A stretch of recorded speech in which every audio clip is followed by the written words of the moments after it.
Hi everyone. In this video I'm going to talk about position versus time graphs and how we can read them and get some information from them. So this example shows two different cars, a red car and a blue car.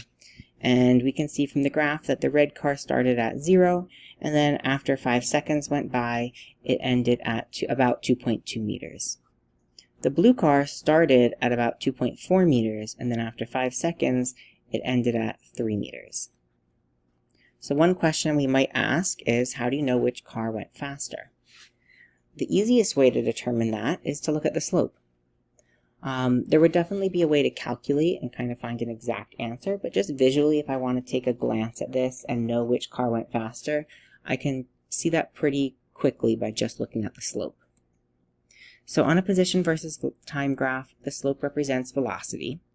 When an object is moving forward, the slope is positive. When an object is moving backwards, the slope is negative. So let's take a look at that as it relates to this example. So what's happening in this graph?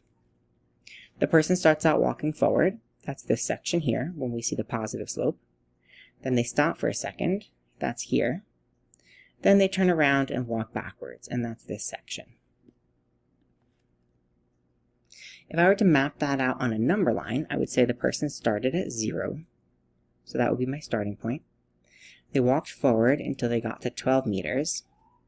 They just sat there for a second, so that doesn't really show up on my number line. And then they turned around and they walked backwards all the way to 3 meters. If I kind of trace this back here, I see they landed on 3 meters. So that's my endpoint. So this is what the graph looks like, but if I wanted to kind of visually see what that would look like on a number line, the person just kind of walked forward for a little bit, stopped for a little bit, and then walked backwards. So we're going to look at a bit of a more complicated graph. So what's happening here? There's a few points where the person is standing still. Between points A and B, the position starts at 10, and then after 2 seconds passes, the position is still at 10 meters. So what that means is this person kind of is standing at 10 on the number line, and they're just sitting there. They're not doing anything for the first 2 seconds. Basically, anytime you see the graph has a horizontal line, that means the person is standing still. So again, here between C and D, they're just sitting there, and again between E and F, they're not moving at all. So in those points, or in those ranges, the person is just standing still. There are also some points where the person walks backwards. Anytime there's a negative slope, or the line kind of points downwards, those are times when the person is walking backwards. And then they end with walking forwards. So from F to G, the slope is positive, they're walking forwards, and from G to H, again, they're still walking forwards. There's a bit of a bend here. That just means that they're going fast here and then a little bit slower there. So the directions for your assignment are that the graph below represents the position versus time of a student traveling from point A to point F. Write a story that matches the graph. You can label the student's stops in the graph if that helps you. So you're going to write a story, just a few sentences about what this person is doing when they're kind of going through this walk. When it says you can label the student's stops on the graph, that means let's sit kind of in between A and B.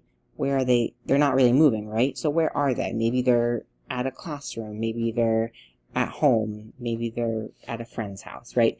And then they walk backwards. They walk backwards until they get to something else. Maybe they're going to the deli. So you can label kind of like their destinations. That might help you visualize what's happening in your story. But this is an example, and I'll show you how it matches up with the shape. So a student stands still for 2 seconds. That's this part. Trying to remember where they dropped their phone. They're just kind of sitting there thinking about it. They walk 10 meters to the left. That will be this part. They stop to tie their shoe, and then keep walking. So they're still walking left here. Then they find their phone. That will be right here. They pause to pick it up. So it takes them 2 seconds to pause and pick up their phone. Then they start walking to the right. So now our graph shifts. Now it looks like they're going up on the graph, but this really means they're just walking to the right. They got tired after a second, so they slow down. So that last stretch, they're walking a little bit slower. So your story can be something like this. Just make sure you include the different types of motion you see in the graph. Question 1 asks, what is the student's average velocity between points B and C? So this is going to be a calculation question. We're going to start by listing out the variables that we know and the ones that we don't know. We're looking for V, so I wrote V equals question mark. I know that the displacement is equal to negative 10 meters. That's because I started at 10 and I went backwards to 0. The time is 2 seconds. Between B and C, 2 seconds have passed. 1, 2.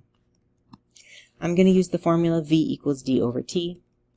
I plug in negative 10 and divide that by 2, and I get negative 5 meters per second. That's my average velocity for this section. Question 2 is basically asking the same thing, just for a different section of the graph. So what is the student's average velocity between points E and H? In this case, the word average is pretty important. I don't have to worry about F and G. I'm only really looking at E and H. And I'm going to use that as kind of like my initial and final positions. Again, I'm solving for velocity, so I'm going to start by writing V equals question mark. My displacement is going to be 30 meters. I got that by doing 14 meters for my final position minus negative 16 meters for my initial position. Sorry, at E. So final minus initial gave me 30 meters. The time is 5 seconds. Starting at E, 1, 2, 3, 4, 5 seconds have passed to get to H.